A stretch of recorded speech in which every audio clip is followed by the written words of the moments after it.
Welcome back to the show, folks. As promised, our very own Dr. Nelson has just parked his rear end in the studio. Doc, what's your Deerfest plan like? My plan? You make it sound a lot more organized than I ever seem to manage. Oh, No plan, really, just taking the atmosphere. I'm getting a little too rickety to do much more than that, you know. Oh, tell me about it. No sack race for us older gentlemen, huh? Yes, exactly, Pat. But I'm gonna check out the parade, of course. And I'll be one of the pie contest judges, too. Well, that takes a different kind of constitution.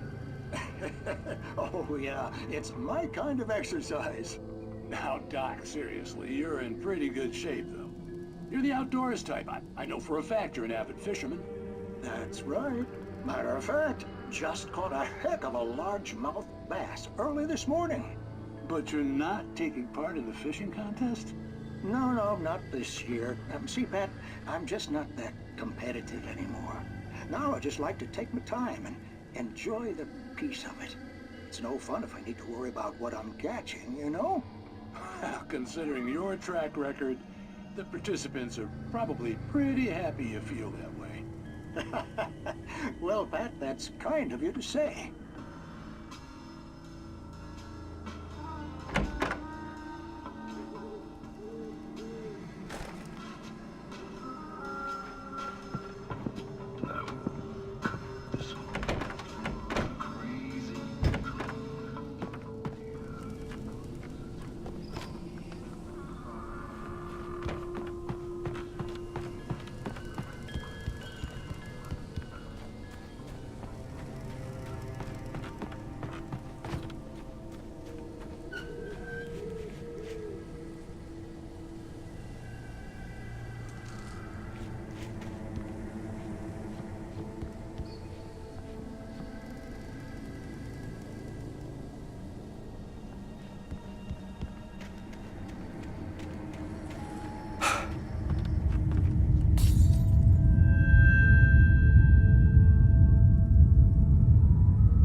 Crime and punishment. The cancer and cure of civilization. But some crimes are impossible to punish, especially in Night Springs. Tonight's episode, The Man in the Mirror.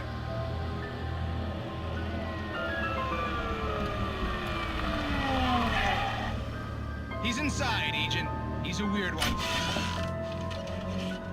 So, you're confessing to killing that guy, huh? Why? Had it coming? Yeah, but why would you do that? I mean, you're a nice guy. Normal. Took a kid to a soccer game. So how come at the game, you pick a guy and, quoting from the arresting officer's report here, assault the victim's head area repeatedly with the weapon of choice being a pair of bare fists? Wow, that sentence really flows, huh? Maybe you're not the literary type. Okay, so you mess him up. But why? Who was that guy? We couldn't ID him. Why would a guy like you do him like that? I didn't like his face? Well, you must have hated it, because you really went to town there. I mean, there's no way to tell what he looked like. No ID on him either. That must be difficult. But then we ran the fingerprints. Got a match. Your prints. Identical. Huh, how about that? Your son said you were wearing a white shirt when you took him to the game. But the white shirt is on the dead guy. It's plenty red now. You won't get away with this. Do you really think that's in any way relevant to me? I had plenty of time to talk to my boy before the cops arrived, you know? He won't stop screaming, am I right? You think he's ever gonna be okay? I left my mark. Believe me. You bastard. What? You gonna shoot me? What's the point? I'm going to prison. You got me. I don't understand any of this. And you never will. Don't worry. Maybe you'll see me again, Agent. Maybe in the mirror.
Rose knew that Rusty was in love with her, and she liked him too. She liked him a lot. He taught her to dance, and life had certainly taught her the value of a man who was gentle. He treated her well, made her smile, made her feel good. But Rusty wasn't the prince of her dreams, and that tended to underline the unbearable truth. She was no closer to that Hollywood magic than he was.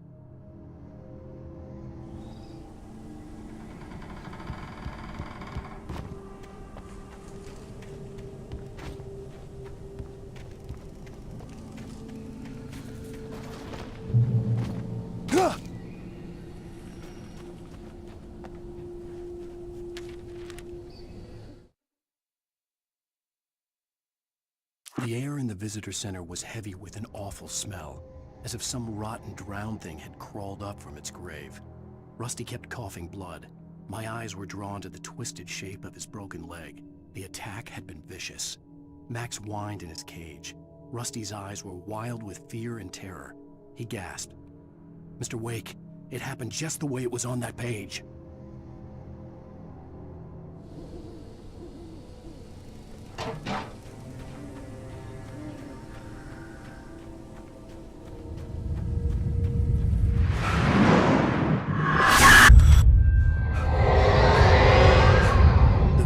Left me weak.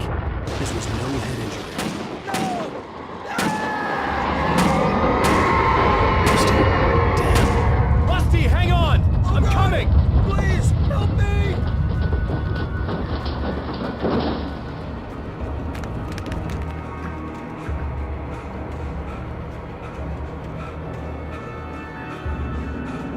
Anybody?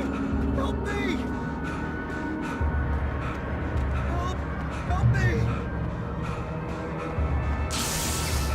Can you hear me? Anyone! Please help! Help me! Hello? Back here! I'm back here! Hey! Please! Mr. Wake? Oh, hell. It happened just the way it was on that page. I found. Came true. It knew. So dark. It'll come back for me. You must... The lights. In the office. I have the key. Okay, Rusty. Hang on. I'll be right back. Whatever did this couldn't be far. Rusty had found a page from the manuscript. It would help me understand what had happened.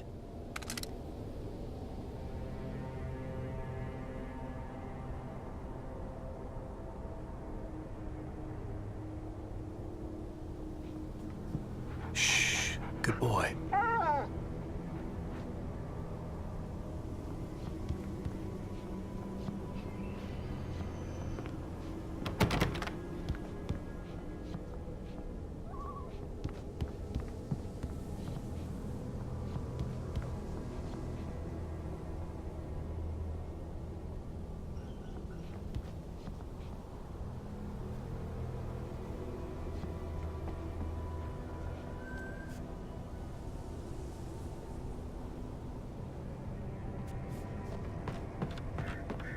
The only way to make sure that Rusty was safe was to get the power running and the lights back on.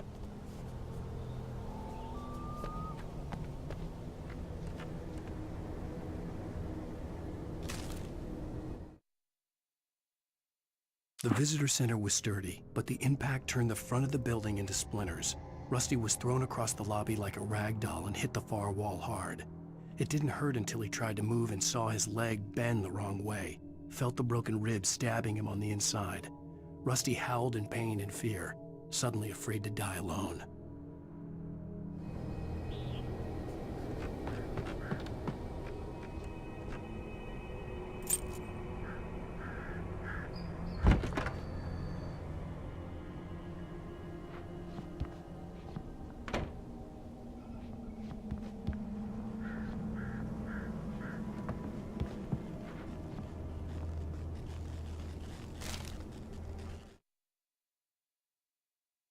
At the last instant, I changed direction and threw myself down. The axe splintered the trunk of a tree. I stumbled into the pool of bright light. My lungs burned. I was too exhausted to move. I tensed as I waited for the killing blow, but it never came. I raised my head. Nothing moved in the darkness beyond. For the moment, bathed in the cold light, I was safe.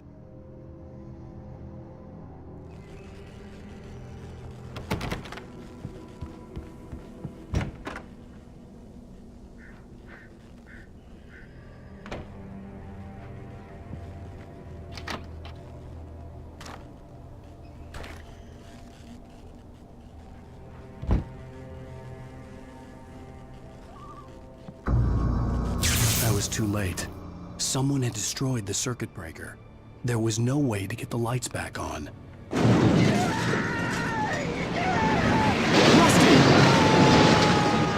Rusty!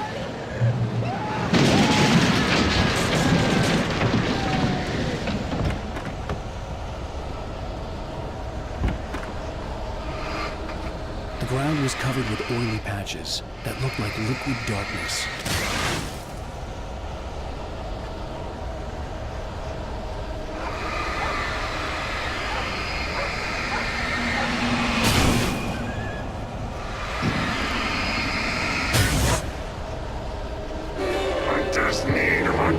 Licenses.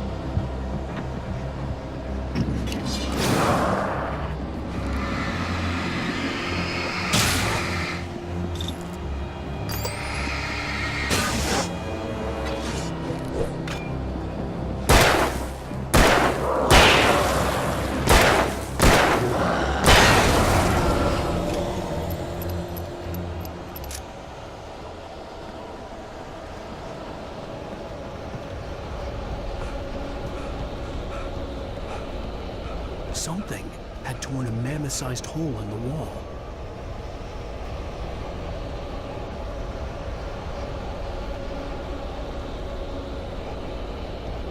Please! Don't feed the animals! Fishing is only permitted for those visitors who purchase a park fishing license! Obey the park ranger's instructions at all times! Rusty? Rusty, no! Never! Two bears and wolves never approach any other world closer than 25 yards. Pets must be leashed.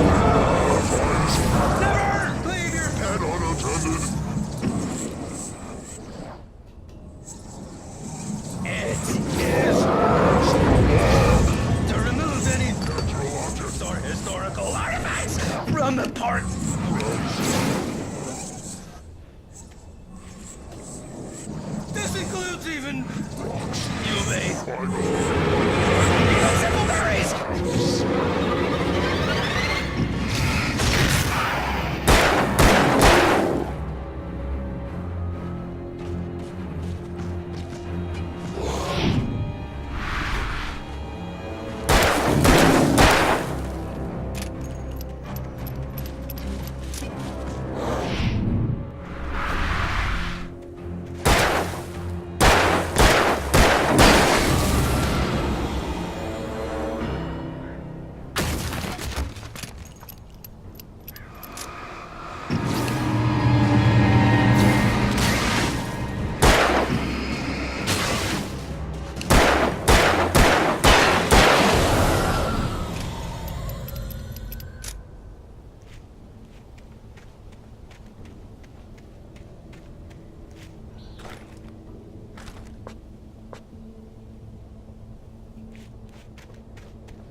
Forget about it, Barry. It's just me going crazy. Oh, jeez. Oh, jeez. You're not crazy. I wish you were crazy, but you're not crazy. Ow, be careful. Stay in the cabin. Don't open the door for anyone. I mean it.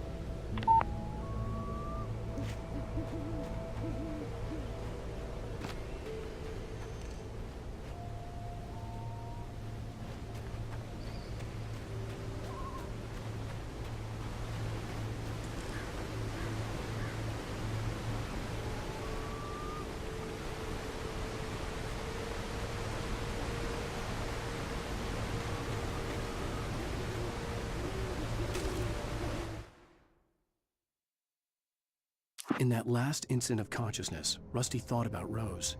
He was older than she was. Rose was barely out of her teens, but she made him feel young and forget what a train wreck his long-dead marriage had been. He still wore the ring. He'd been waiting for her to tell him to take it off. Now she never would.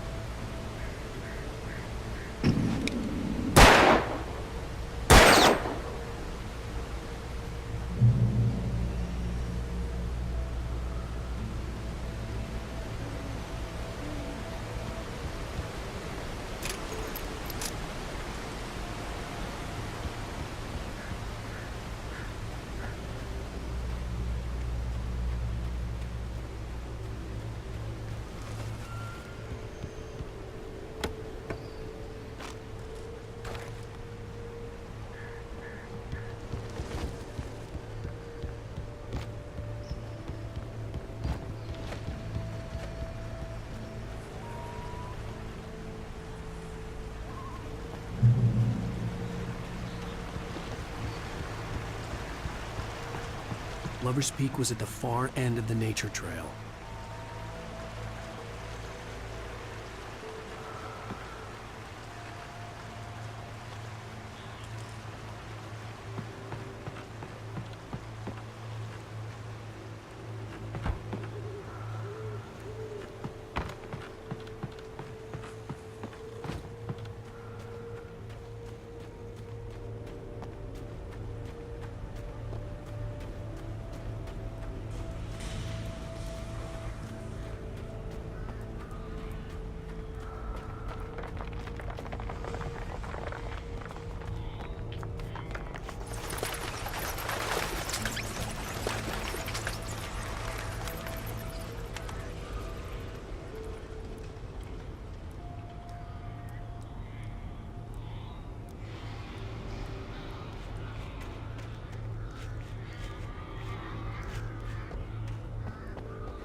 Nobody in Bright Falls seemed to know where Al was, but Rose, the waitress at the diner, had seen him. From what Barry could tell, Al pretty much fell off the face of the earth when he left the diner. Rose was just the kind of fan that Al hated, but she really tried to help. She was smart too, knew a lot about what was going on in the town, knew a lot about Al, even knew who Barry was. Barry liked her. That was no big surprise. When it came to women, Barry and Al rarely saw eye to eye.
turned the corner, afraid of what the flashlight's beam might reveal.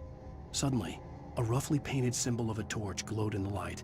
Behind it, hidden by a rock, sat a battered metal trunk. It was here for a reason, packed with supplies, batteries, flares, ammo, things you need to make it through the darkness of the night. Something left behind by someone who knew what I knew, and more.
on, we gotta get moving. More of them coming. That flashlight's kid stuff. The flares will keep the bastards away.